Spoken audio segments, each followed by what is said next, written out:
Hello again, I'm John Terzak, and welcome to another video cooking lesson at The Seasoned Cook. Today I'm going to answer the question of how to make risotto Milanese, or Italian Piedmont rice, which I have 2 cups of here, made with saffron and onion and chicken stock. So we're going to start out by putting a couple of ounces of whole butter, which you can use all butter or all olive oil in this recipe, in a nice hot saute pan here, along with 2 cups of diced onion. And I have a pound of mushrooms here, but I think I'm just going to use about 3/4.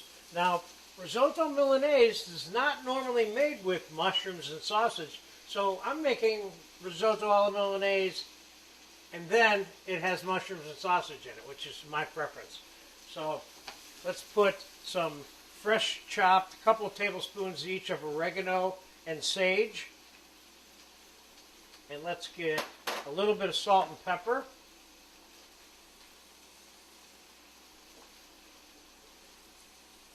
In here, and this is how it's packed in the store, which is exactly how I bought it. And it's enough to make 2 batches of this, one of these quarts. And I have Italian sausage here. I use mild because I don't like hot, but use whatever you want. And again, flavor this any way you want. What we're going to use is the traditional method, which is saffron, which I have right here in front of me. So we'll have Spanish saffron threads. I have a whole tablespoon. I have a little more than 2 cups of hot chicken stock here. I'm going to put that in there so this can steep and kind of become one flavor for me here.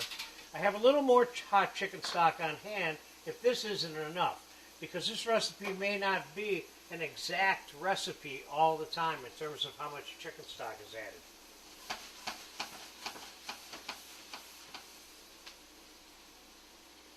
Okay, we're going to add not much garlic, like a tablespoon, maybe 2 tablespoons tops to this batch. Give that a quick stir. Now I'm going to add the rice.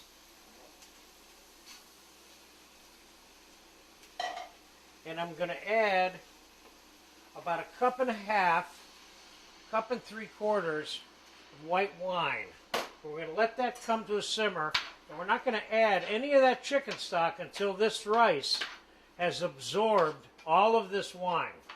So we'll come back in a few minutes when the rice has absorbed the wine, and then we'll begin the process of adding and stirring the chicken stock, and we'll add the sausage then too. The rice has absorbed the white wine, as you can see here. Enough, okay? And I've switched over to a wooden spoon because we're going to be scraping the bottom a lot, and we don't want to use a metal spoon. Now, you could dice the sausage, or you could slice it thicker, or you could put big pieces in. If you want, you may want to serve this as a main dish, the risotto. You may want to add a couple parts of chicken and some sausage if you wanted to. What I have here that I'm also going to add to this now, this is the fat and the juice that was left over in the pan that I cooked the Italian sausage in. So I have 2 cups of sliced cooked Italian sausage. Let's add this to it. And let's add the sausage to it. And now the trick here is to, in small increments, and this is not a covered pan, and some people cover these from time to time during part of the cooking process. So now let's get the saffron infused chicken stock, and let's put a small amount in, and we'll stir and cook this until that's absorbed. And when I'm ready to put the next batch in of the saffron infused chicken stock, I'll bring you right back into this. That's all absorbed. Now we're going to add a little more, and remember, this is about absorb, mix and stir, add more chicken stock, absorb, mix and stir. That's part of the component of ending up with a nice creamy risotto. Now some cooks will say, I only use this kind of risotto. We're using a Borio rice, but there's a half a dozen fairly well-known and used versions. We're using a Borio, which is one of the Piedmont rices. So let's give that a few minutes, and then we'll come back and do some more adding after we're stirring and letting this be absorbed. And remember, we want a little al dente-ness to the rice when we're done. We don't want it all mushy, even though it's going to be somewhat creamy when we're done. And we're also going to mix some butter into this. So we'll be back in another minute or 2 or 3 or 4.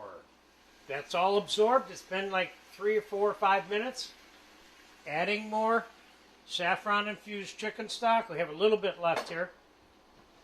I tasted one of the rice. It's like 2/3 of the way cooked, done right now. So now let's stir and absorb for a few more minutes again now. Okay, it's been about 4.5 minutes, and this has been absorbed, and I've been stirring it, and now we're going to put the balance of that little more than 2 cups of chicken stock that we started out with. But I have a little chicken stock in reserve if this is not enough. I'm predicting that this is going to be what I just placed in there was the last addition of the saffron infused chicken stock. Now let's stir and cook that for a few minutes, and then I'll give it a taste and we'll see if it's done. Okay, it's been 3 or 4 minutes. Still not done. I have a little plain chicken stock here. We have all the saffron in there we need. I'm going to throw another, I don't know, cup, half cup, 2/3 of a cup in there. The important thing is that 2 things. Number 1, you add the amount of liquid that you need to get your risotto cooked, and no more than that. And secondly, I've tasted this rice, so I'm constantly keeping myself up to speed on what the level of doneness is. I've probably tasted it 7 or 8 times since we've been cooking it. This might be the last addition. Let's give that a few minutes for cooking and stirring, and we'll get back. And if it's done, then I'll show you one way, and the way that I like to finish this off. All right, it's been another 3 or 4 minutes. Now total, I have about 3.5 cups of chicken stock in here. I've been mixing and stirring, and the rice has been absorbing, and we now have a finished item. I've tasted this probably 10 times now, so I can make sure when I want to take it off. Now, one of the things to understand about risotto is that it is most enjoyed right after it's made. That's when it's the freshest, creamiest, and the texture is the best. Can you reheat this? Yes, I've made it and eaten it for 3 or 4 days before. It's not the end of the world. It's still going to taste great, but for the ultimate texture, this is the time to eat it. Now, I'm going to finish this with a little bit of whole butter. And I tasted it, and I know it needs a little bit of salt and pepper.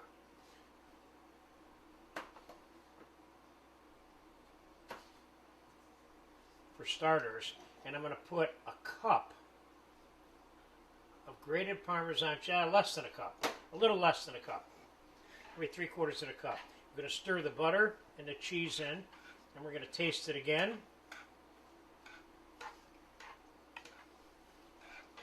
And I'm serving this with ossobuco Milanese, which is very traditional today, which I have in the oven right now.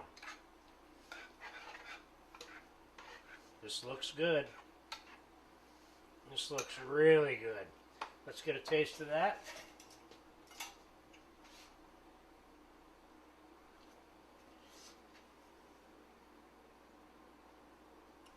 This is good just the way it is.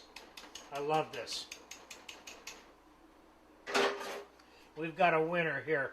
Let's put some of it on a plate. Sprinkle a little olive oil on it. Hit it with some Parmesan cheese curls. Oh yeah. Oh yeah. Oh boy.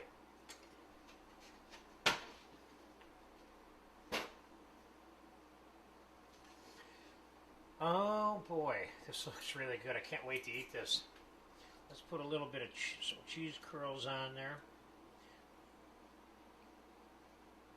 We certainly could have cut this cheese like so.